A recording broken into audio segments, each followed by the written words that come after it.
Nós somos o grupo 6 e vamos apresentar agora nosso projeto de Química Analítica 2. Ele consiste na determinação da degradação de hipoclorito em diferentes temperaturas. Então, nós preparamos uma solução padronizada de hipoclorito e medimos a concentração dela após intervalos de 10 minutos para a temperatura de 0 graus, 25 graus e 100 graus Celsius. A técnica que nós utilizamos foi a retrotitulação bioamperométrica. Isso consiste de que nós tínhamos uma solução de analito com uma concentração de hipoclorito desconhecida e nós reagimos ela com iodeto em excesso a partir de uma solução de Ki que nós mesmos preparamos. Esse iodeto em excesso, por sua vez, foi neutralizado com permanganato por meio de uma titulação. Isso tudo foi feito em meio ácido e, no final, com os valores do volume dessa titulação, nós conseguimos fazer as contas e obter a quantidade inicial de hipoclorito em nossa solução. As equações das reações estão mostradas aí, e as proporções importantes são hipoclorito reagindo com o iodeto, temos uma proporção de 1 para 2, e do permanganato reagindo com o iodeto, temos uma proporção de 2 para 10. Bom, falando brevemente sobre retrotitulação biamperométrica, nós temos um sistema com 2 eletrodos, no qual está sendo aplicada uma diferença de potencial muito baixa, e a biamperometria é capaz de identificar pares redox reversíveis em solução. No nosso caso, o nosso par redox é o iodeto e o iodo, né? O iodeto virando iodo, e quando temos a presença deles, conseguimos medir corrente. A corrente é proporcional à concentração das espécies do par, sendo que ele se comporta numa curva similar a essa mostrada nesse gráfico, partindo do pressuposto que isso é uma titulação de um par irreversível em um par reversível. Então, nós começamos com um pouco de corrente, porque já tem uma presença de iodeto e iodo.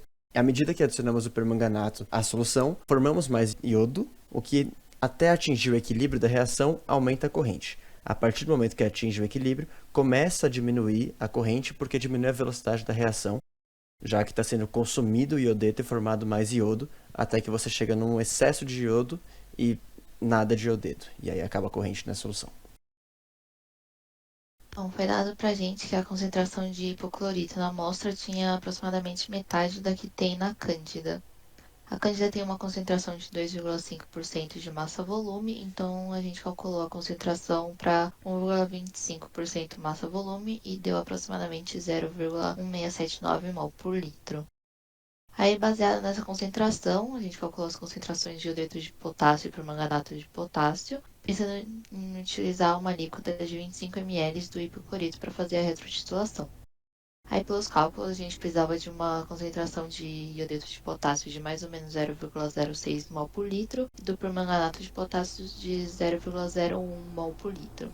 Aí a gente pesou esses valores que estão na tabela, diluiu em meio litro e já achamos essas concentrações. Só que quando a gente foi fazer a primeira titulação, a gente percebeu que estava um iodeto e a gente resolveu diluir um pouco a concentração da solução de iodeto de potássio.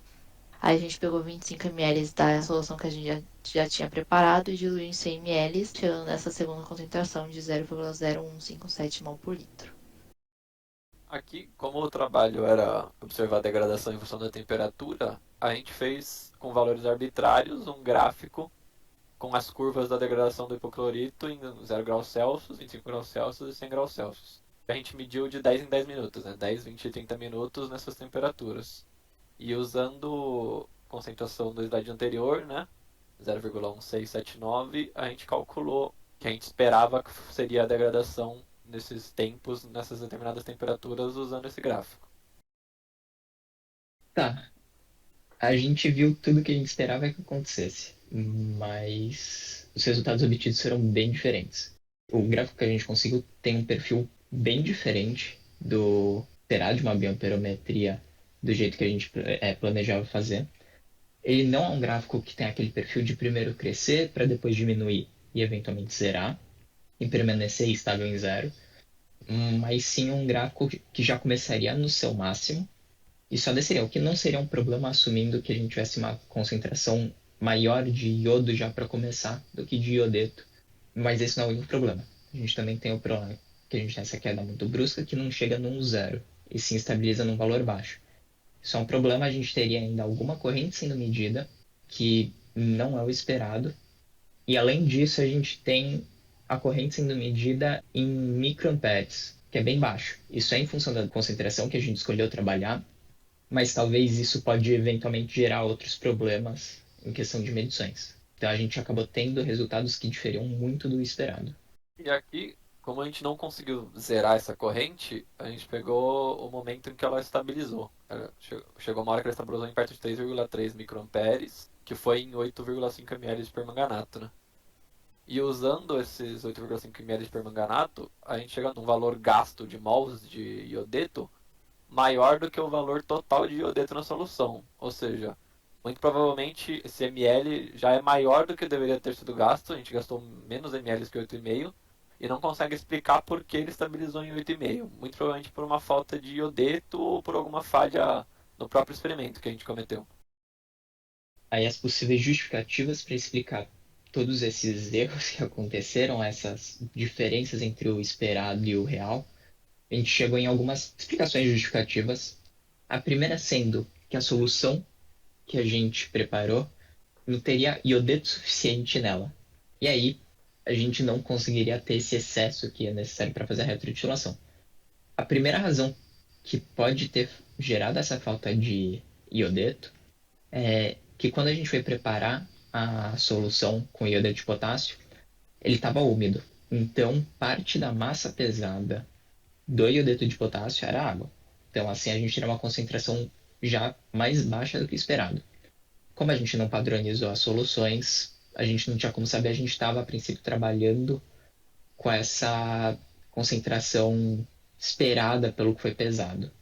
Outro fator é que, inicialmente, a gente tentou trabalhar com uma solução de iodeto de potássio que parecia estar muito concentrada ainda. Então, a gente fez uma segunda diluição, que talvez tenha sido excessiva e a gente pode ter feito com que a quantidade de iodeto, depois que a gente colocou para gerar esse excesso, não fosse suficiente. Então, talvez nas contas a gente acabou cometendo esse outro erro na segunda diluição. Outros fatores que a gente também acha que podem servir como justificativas para não ter dado certo são talvez impurezas presentes que podem ter vindo tanto da solução de cloro, quanto da de iodeto, quanto da de permanganato, que fariam com que tivessem reações paralelas acontecendo. E isso acabar talvez justificando essa corrente que permaneceu mesmo depois de, a princípio, a gente imaginar que todo o iodeto tivesse sido consumido. Então, explicaria por que nunca zerou a corrente medida. Outra justificativa para explicar que nunca zerou foi talvez problemas com os equipamentos. O multímetro, a fonte, os eletrodos, são todas coisas que podem ter, de um jeito ou de outro, dado leituras erradas, mas que a gente não tem muito como conferir e saber se esse erro existiu ou não.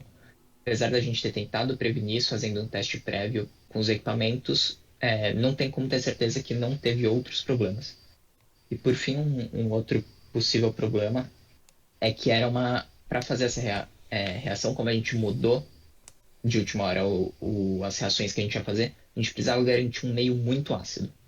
Para fazer a reação do iodeto com permanganato em específico, tem que estar muito acidificado o meio. E a gente colocou bastante ácido sulfúrico, mas talvez pode não ter sido suficiente, isso pode ter causado outros problemas aí durante essa reação. Mas, a princípio, a gente imagina que esse não foi um dos problemas. Eu acho que isso é tudo. Conclui meio o nosso projeto e por que ele deu errado.